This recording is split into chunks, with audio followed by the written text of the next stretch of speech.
Telangana government 24 తారీఖు ఒక government police department నుంచి ఒకటి వచ్చింది మెమో. ఏమొచ్చింది?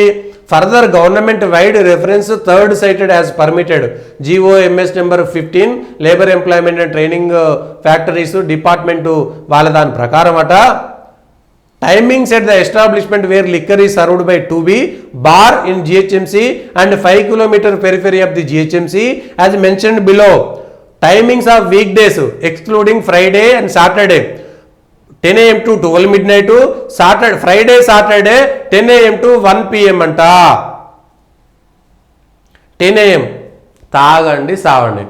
కాంగ్రెస్ పార్టీ రేవంత్ రెడ్డి గారు మీరు అధికారంలోకి వస్తే బెల్ట్ షాపులు తీసేస్తాం, తాగుబోతులను తయారు చేసింది కేసీఆర్ తాగుబోతు, TRS తాగుబోతుల పార్టీ అని చెప్పినటువంటి కాంగ్రెస్ పార్టీ ఇవాళ ప్రజల్ని ఇంకా తాగుబోతులను చేస్తుంది కదా.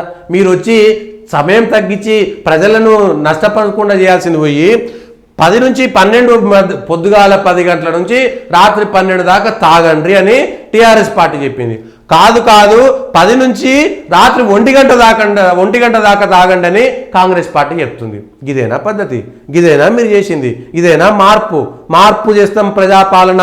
ఇదేనా ప్రజాపాలన అంటే ప్రజలకు ఇంకా తాగుడు నేర్పియడమా? బార్ల సంఖ్య పెంచడమా? బార్ల సమయం ఇంకా పెంచడమా? ఇదేనా ప్రజలను తాగుబోతులు చేయడం కోసం మీరు గెలిచినరా? ఇదేనా మీ పద్ధతి? ఇంతకంటే అన్యాయం ఇంకేముంటుంది? జ్యువెలరీ షాప్స్ వీళ్ళందరూ రాత్రి 11 గంటల దాకా పెట్టుకోవచ్చట, పొద్దున 9 గంటల నుంచి. కానీ లిక్కర్ షాపుల పరిస్థితి ఏంది? లిక్కర్ షాపులత బార్లు, లిక్కర్ షాపులు అంటే వేర్ లిక్కర్ ఈ సర్వ్డ్ బై 2B బార్, మళ్ళీ అందులో పెట్టిరు, మళ్ళీ కన్ఫ్యూజన్ కాకుండా రాత్రి 1 గంట దాకా బార్ నడిపించట.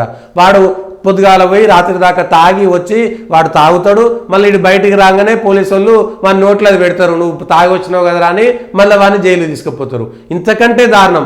ప్రభుత్వమే తాగుడును ప్రోత్సహించి తాగుబోతులను తయారు చేస్తున్నది. గతంలో TRS తాగుబోతు సర్కార్ అని చెప్పినటువంటి కాంగ్రెస్ కూడా తాగుబోతులనే చేస్తున్నది కదా. ఇంకా ఎక్కువ తాగండి అని ఇంకొక గంట సమయం పెంచారు కదా. అర్ధరాత్రి 1 గంట దాకా తాగుడేంద్రా నాయన? అర్ధరాత్రి 1 గంట దాకా తాగుడేంది? ఇదేం పద్ధతి?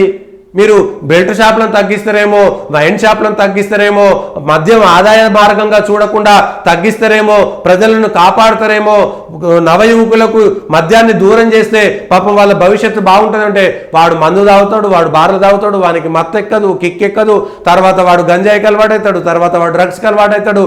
నాశనం చేసింది ప్రభుత్వాలే. యువతను నిర్వీర్యం చేస్తున్నది, నాశనం చేస్తున్నది ప్రభుత్వమే. TRS సర్కార్ కంటే దారుణంగా వ్యవహరించింది ఈ విషయంలో కాంగ్రెస్ పార్టీ సర్కారు. అయ్యా రేవంత్ రెడ్డి గారు ముఖ్యమంత్రిగా మీరు తెస్తా అన్నటువంటి మార్పు గిదేనా? ఒక్కసారి ఆలోచన చేయండి. ప్రజలను తాగుబోతులను చేయకండి, సంపకండి అయ్యా, దండం పెడతాం. ఇంతకంటే అన్యాయం ఉంటుందా? ఇవి ఈ రోజున్నటువంటి వార్తలు అనుకున్నటువంటి వాస్తవాలు విశ్లేషణ. దయచేసి పొలిటికల్ వాయిస్ను లైక్ చేయండి, సబ్స్క్రైబ్ చేయండి, షేర్ చేయండి.